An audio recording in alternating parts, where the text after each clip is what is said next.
and this is how you do marketing right. Welcome to WatchMojo.com, and today we're counting down our picks for the top 10 promotional stunts for movies. Well, this is obviously a PR stunt, but it's a good one. Before we begin, we publish new videos every day, so be sure to subscribe for more great content. For this list, we'll be looking at some of the greatest and most innovative promotional stunts that were used to generate hype or buzz for a film. Apparently don't need to see the movie in order to find $1 million. There are clues in the movie, but the clues are also on the boxes of this retail product, which has a tie-in with the movie. Number 10. Telekinetic Coffee Shop Girl, Carrie. In Stephen King's novel, Carrie is an abused high school girl who discovers that she has telekinetic abilities and uses them to kill students and destroy her hometown. It's very Stephen King. So, to promote the 2013 remake, the people behind the movie had a coffee shop play a little prank on its customers by featuring an actress throwing another actor against a wall, moving tables, and making books and pictures fly from their spots, all by using her supposed telekinetic abilities. Real customers freaked the hell out, and the video soon went viral, amassing over 68 million views on YouTube as of early 2018.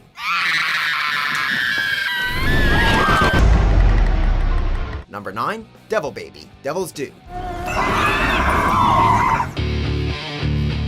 To promote Devil's Due, an animatronic devil baby was created and let loose within the streets of New York City. The baby had a grotesque appearance, complete with black eyes and bile around its mouth, and it would create all sorts of havoc, like flipping Cops the bird, popping up and scaring passersby, and projectile vomiting some sort of milk-like liquid. It would be terrifying to witness, but it doesn't take itself too seriously either. It's a mostly harmless prank, and the video footage of it certainly made an impression on the internet and got people talking. Number 8. Free Pot, American Ultra. Yes, unbelievably, American Ultra gave out free weed at Comic-Con. However, it's not like they just grabbed a handful of pot and made it rain on the crowd. Instead, it was only available to those who had a legal, medicinal cannabis card. Real Care Incorporated delivered free samples of a unique American Ultra strain to those who had a card, and it undoubtedly made their days. Amid the many forms of entertainment vying for attention at Comic-Con, free weed is certainly a fantastic way to get your name out there, and you help some people who genuinely need the drug. Win-win. Number 7. Transforming 7-Elevens into KwikEMarts, The Simpsons Movie. To promote the then-upcoming Simpsons movie, several 7-Eleven locations were transformed into KwikEMarts, complete with redesigned exteriors and Simpsons-themed treats like Buzz Cola and Krusty O's. The cost was a quoted $10 million to implement, but it was a resounding success, with the altered 7-Eleven seeing a 30% spike in profits. The movie eventually went on to gross $74 million in its opening weekend, making it the third highest opening weekend for an animated film, behind only Shrek 2 and Shrek the Third. Who needs the KwikEMart? We all do, apparently. Who needs the KwikEMart? I do. Number 6. Real Chucky, Child's Play. And Chucky's only a doll, right? Those poor tourists just wanted to see Times Square and ended up getting chased by Chucky brandishing a butcher knife.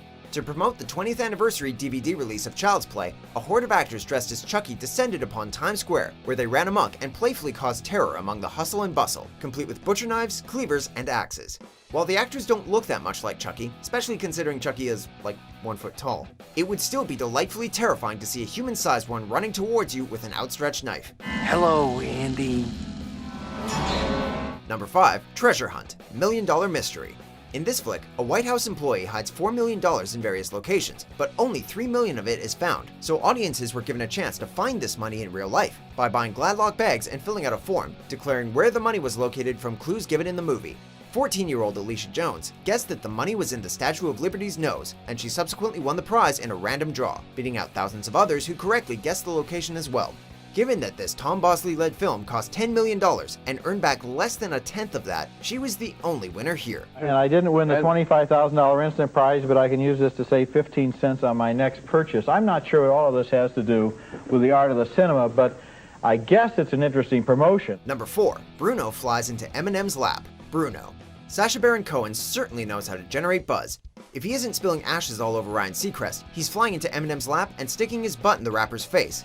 Such was the case at the 2009 MTV Movie Awards, when Cohen, performing as Bruno, flew over the crowd on wires before something went wrong, and he landed on Eminem's lap. Eminem, nice to meet you. Are you serious? M was seemingly pissed, as he swore a couple of times, as is his way, and stormed out in a huff. It was embarrassing and cringy as hell, but it turned out that Eminem was in on it all along. Number 3, breaking news, Independence Day. David, haven't you been watching? Director Constance David. Spano. General, good afternoon. So far, the phenomenon has not caused any damage. If you're going to promote your $75 million blockbuster, you either go big or you go home. Fox took advantage of the huge crowd that Super Bowl 30 would bring and spent $1.3 million on a brief trailer to be shown during commercial break. The trailer quickly showed people running in the streets before it cut to the White House being blown up by an alien ship. With special effects that were unheard of at the time, the caption, "Enjoy the Super Bowl, it may be your last," followed. The gamble paid off, and the ad generated an insane amount of publicity for the movie. Number 2, it's a bomb, Mission Impossible 3. Filed this one under the "Someone Surely Got Fired" category. With me? No, not yet. In order to promote MI3, 4,500 Los Angeles Times boxes were rigged with a device that would play the Mission Impossible theme when the box was opened.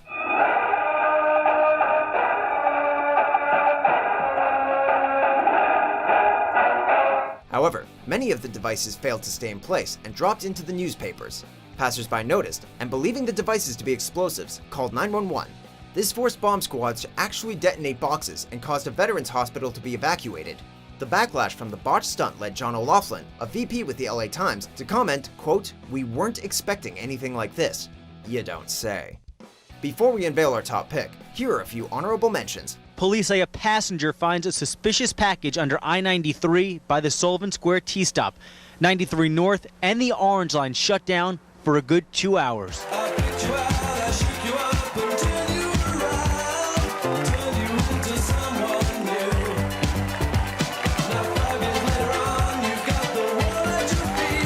Do you have an appointment today? Not so much.